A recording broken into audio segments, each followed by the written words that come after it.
Hello and welcome to another video. This video is regarding the World's Ultimate Strongman series and is regarding some of the challenges that those individuals competing in this series this year in particular are actually facing.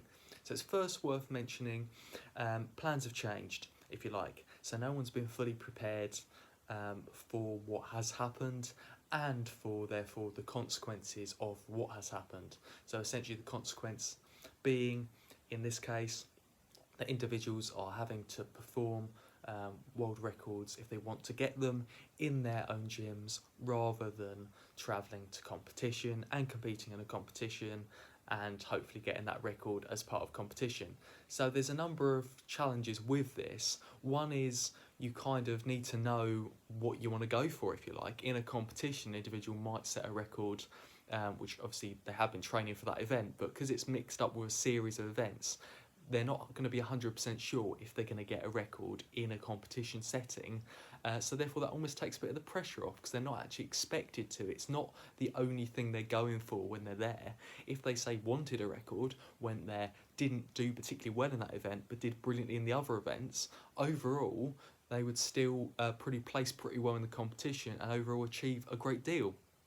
When they're going for a specific record in a gym environment, if they don't get the record, that's it. They don't have any consolation prize, if you like. They don't have any event to make the time up in because that is the only event they're going for. A second important point to make is that when they're actually in their own gym, they don't have the morale from other people that's going to incite that enthusiasm, if you like, to inspire you to do your absolute best on the day. There aren't many people around. There's not many people allowed around you at this time due to safety. So therefore, you need to make the absolute most of those individuals who are around there, but you also need to find that intrinsic motivation, that motivation internally within you that actually inspires you to do it. It isn't about other people telling you you're great or you've achieved this or what have you. It's about internally you knowing that you really, really want to complete whatever record you're doing. Secondly, a point linked to that is the atmosphere, the ambience, the setting where you're actually doing it. When you're actually on that strongman stage with all these events set up, you're in the place that's known where these records are broken, and they typically have been broken in the past. So you've got that atmosphere, you've got that history, you've got the energy of the people around you in the audience, knowing that records have been broken in that setting before. Whereas when you're in your own gym, you are not in that setting. Perhaps no record has ever been broken in your particular gym setting. The next point I'd like to make is about the equipment. In competition, the equipment is performed on by everyone. They know then, relative to others, how difficult that equipment's performing on the day.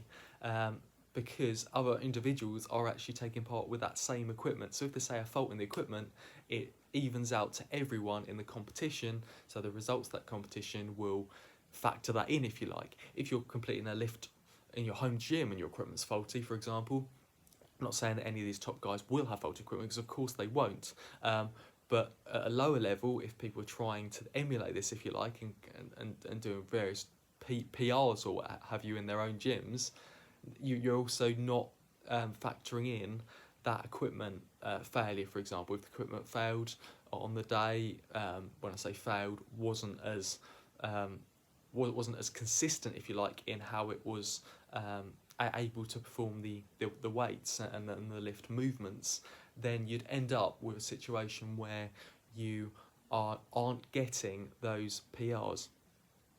And you wouldn't be able to compare yourself to anyone else to see if you should have actually got that record on the day. So there's a number of different factors that go into competitions which are different from home gyms.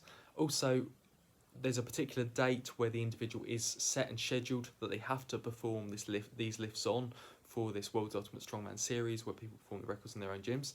And this means that an individual might not feel great on the day. It is the same thing for a strongman competition, except strongman competitions don't just take place over the one day, if you like. The majority of them take place over a multitude of different days. So if you're not feeling great for a few events on one particular day, the next day you might be feeling better. Whereas with this, it's a one-off. So if you're not feeling great on the day, that again makes it like particularly challenging. The other thing I would say is, in terms of the media and the sports perception of these records, if you like, because they're in a different setting, they're in different kind of circumstances, whether they should actually be considered records is seen as controversial. I'm not going to get into that in this video, but it is seen as controversial. Some people may think it should count, and other people may think it shouldn't count. So it is a controversial because of the difference in where it's carried out, whether it should be regarded in the same light as a record that is carried out in an official kind of competition setting where other athletes are able to attempt it at the same time. So there are a lot of different things that might affect your motivation for this particular lift series, which is why individuals such as Thor, for example, have done a fantastic job this year in carrying out a record in such exceptional circumstances, with all this uncertainty in their training, not knowing what's going to come next, if you like, and then all of a sudden having this opportunity, if you like, and actually just going for it, just not hesitating, not doubting yourself, not thinking, oh God, all the major tournaments, if you like, are cancelled or postponed, but actually turn it into something positive and think, well, I can actually change my goal now, and I can actually actively go for something. So credit to the motivation there in order for him to do that. So anyway, I hope you've enjoyed the video. Like I say, tomorrow, Luke Stoltman will be attempting the log lift overhead record. I've just released a video on that, so if you haven't seen that, check that out on my channel. That'll be released today as well. So essentially check that out, stay tuned for that, trying to break the 228 kilogram overhead press record, and catch you in the next video. Remember to like and subscribe. My new ebook linked in the description of this video also, which is Live Longer, Ingredients for Long Life. Lots of healthy recipes to help you live longer from the healthiest nations based on their life expectancy and low infant mortality rates, such as Singapore, Japan and Monaco. So feel free to check that out, links in the description. Like and subscribe, see you soon.